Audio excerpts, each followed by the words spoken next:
Ahoy there, this is Derek, the Convicted Cinephile, and if you're a convicted cinephile yourself, please like, share, and subscribe to the channel down below. On my channel, I like to talk, shop, and pop, hoping that is movies and physical media. It is Spoof Movie Summer here on Convicted Cinephile, hashtag Spoof Movie Summer. Today, I'm doing a career overview of the late, great Leslie Nielsen, the glue that held the genre together.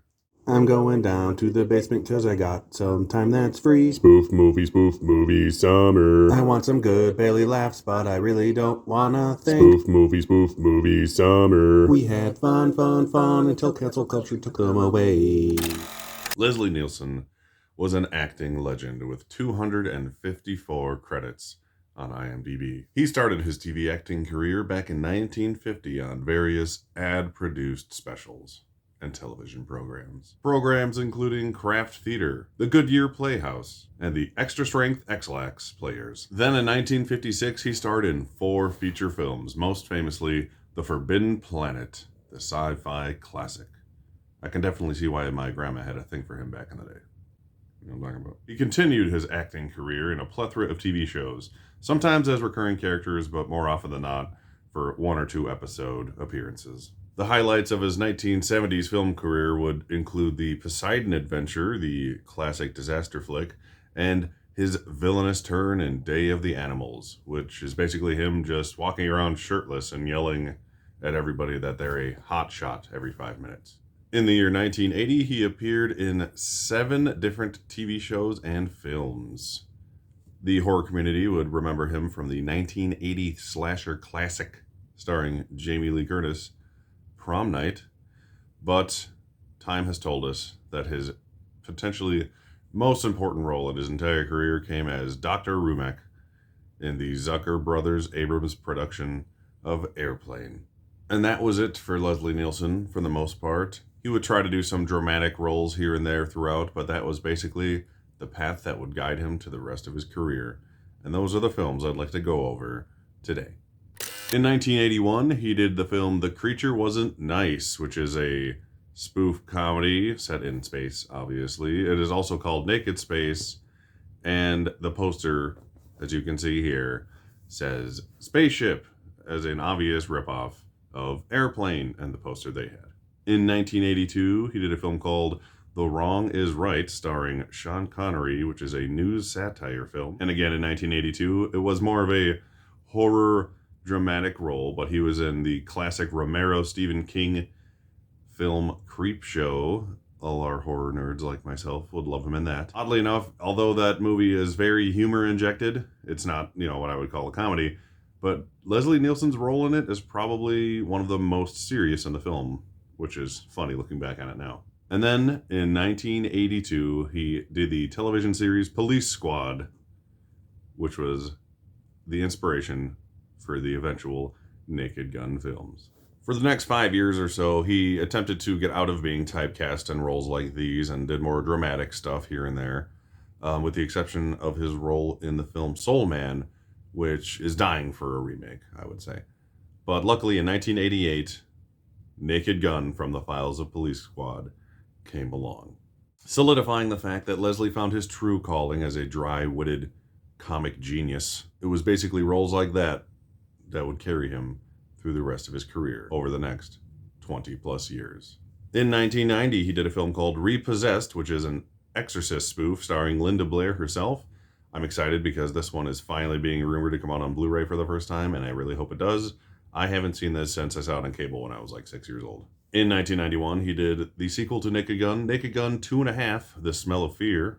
In 1993, he did Surf Ninjas, which isn't a spoof movie, I just had to mention it. In 1994, he did the third Naked Gun film, Naked Gun 33 1/3, The Final Insult. And again in 1994, he did a film called, I have to literally read this because I don't remember it, SPQR 2000 E and a half Anni Fa, which is like a year, basically. It's an Italian film that makes fun of swords and sandals epics.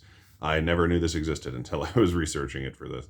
And in 1995, he did the Mel Brooks comedy Dracula, Dead and Loving It. So I was happy at least once in his brilliant comedic career, he could work with the great Mel Brooks as well. In 1996, he did Spy Hard, which I remember seeing in theaters as a kid. This film is an obvious, spy movie, James Bond knockoff. I remember liking it a decent amount, but it's been quite a long time. Then in 1997, he appeared in two home video comedic tapes. One was a Leslie Nielsen stupid golf tape, where it's him teaching you how to play golf, but with hot shots and Naked Gun style antics going on. And a National Geographic video called Savage Gardens, where he plays just a generic gardener who sees that there's insect wars happening, and I don't know, it sounded weird. But those exist, and maybe I'll seek them out now because I didn't know they did. In 1998, he did Wrongfully Accused, which I did also see in theaters, I remember. This was a Fugitive parody for the most part. And Fugitive, oddly, was a movie that I watched taped off cable at home constantly, so I actually got all the jokes in Wrongfully Accused because I had been watching that much more adult film for years now.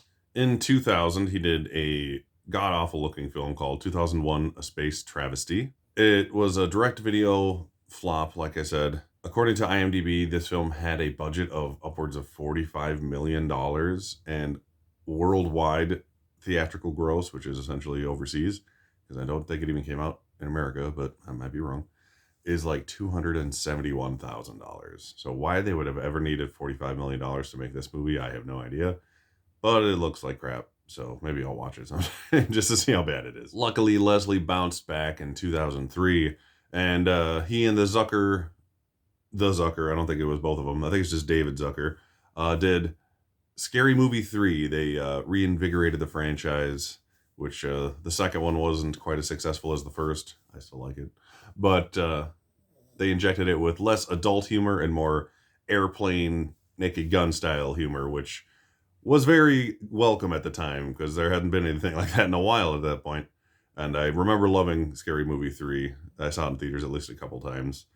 The movies after that, not so great, but at least Leslie got to shine great once more in this. At this point, Leslie was nearing 80 years of age. While he continued his career, it definitely slowed down, but he remained in comedic roles until the remainder of his life, including 2008's Big Fat Important Movie, which is a David Zucker film. I didn't realize that until researching this, so maybe I'll actually give it a shot. I remember it looking really stupid. The other title of it was called An American Carol, and it's a Michael Moore mockumentary style film starring Kevin Farley, Chris Farley's younger brother, as the Michael Moore character. And in 2009, he did a film called Stan Helsing, which is an obvious Van Helsing, spoof.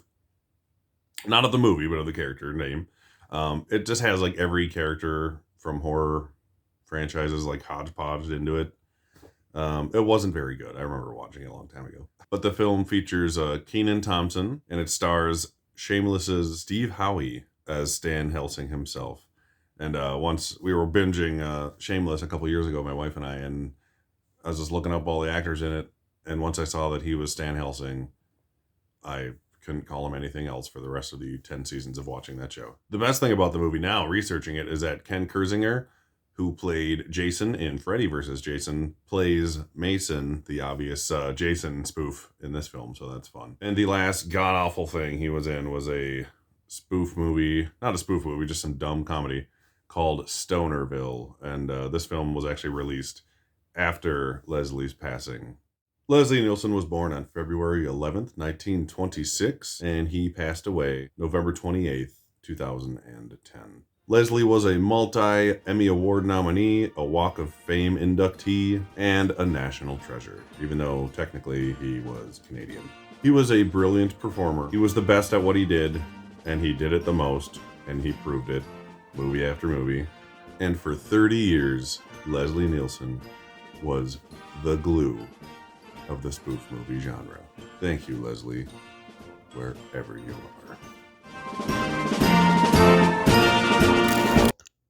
Shop, pop, movies.